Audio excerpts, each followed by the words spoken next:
Mas no Evangelho, que é de São Mateus, capítulo 24, de 37 até 44, né? A gente tem aí Jesus dizendo para os seus discípulos, né? A vinda do Filho do Homem será como no tempo de Noé. Por que no tempo de Noé? Pois nos dias antes do dilúvio, todos comiam, bebiam, casavam-se, davam-se em casamento, até o dia que Noé entrou na arca e eles nada perceberam. Até que veio o dilúvio, arrastou a todos. Assim acontecerá também na vinda do Filho do Homem. Esta vinda do Filho do Homem, meus irmãos, pode acontecer de duas maneiras. No final da história, no final do mundo, quando Cristo voltar pela última vez, ou então na nossa morte, quando nós formos para Deus, vamos encontrar com Jesus. Não é? São Paulo diz, segunda carta aos Coríntios, capítulo 5, versículo 10, que cada um de nós vai comparecer diante do tribunal de Cristo para receber a recompensa daquilo que fez de bom ou que fez de mal durante esta vida. Isso deve chamar muita atenção para nós, para receber a recompensa de acordo com o bem ou com o mal que nós tivemos feito durante esta vida, até a hora da morte. Depois da hora da morte, parou. Hoje eu li alguém contando uma historinha, né? Uma brincadeira de criança, a brincadeira da estátua. As crianças antigamente brincavam, corriam, de repente um deles gritava, estátua! E todo mundo tinha que ficar paradinho. Não se mexia mais. Até que dava uma ordem para mexer de novo. Isso faz a gente lembrar a morte, né? Nós estamos vivendo, brincando, correndo, até que uma hora Deus diz assim, estátua. Ou seja, Deus nos chama para a eternidade. Aí parou. Aí você não consegue mais nada. Depois da morte não tem mais arrependimento. Depois da morte cristaliza o que a gente fez nessa vida. Por isso que São Paulo diz, aproveitem o tempo para fazer o bem. Faça o bem enquanto é tempo.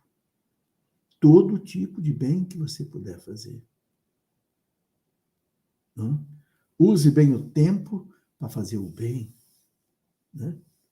Sabe, gente, em todos os tempos, os homens não deram muita bola para o sobrenatural, não.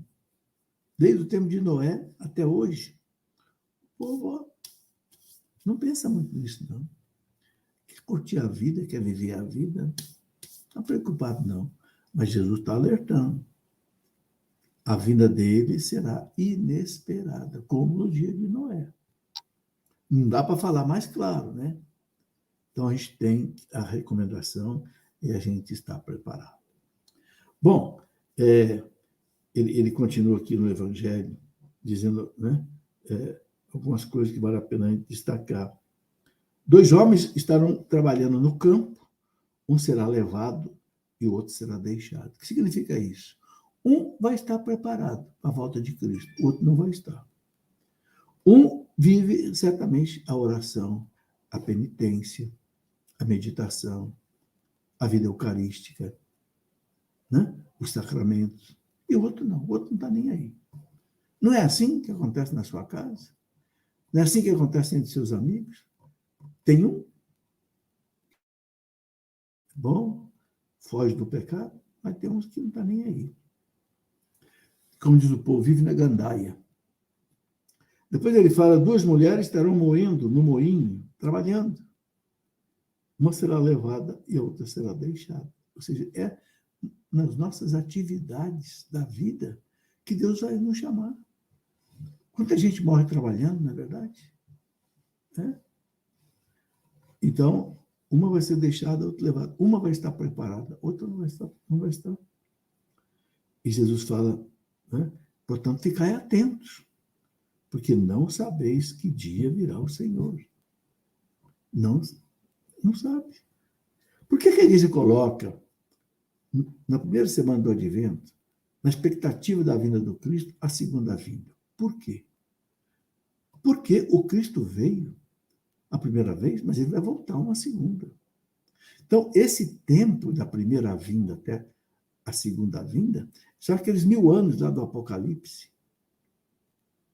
em que o demônio esteve preso, né? E que depois vai ser solto. E antes do Cristo voltar, haverá a maior provação para a igreja. Né? Mas esse tempo da primeira vinda é o tempo em que nós temos que abraçar o Cristo.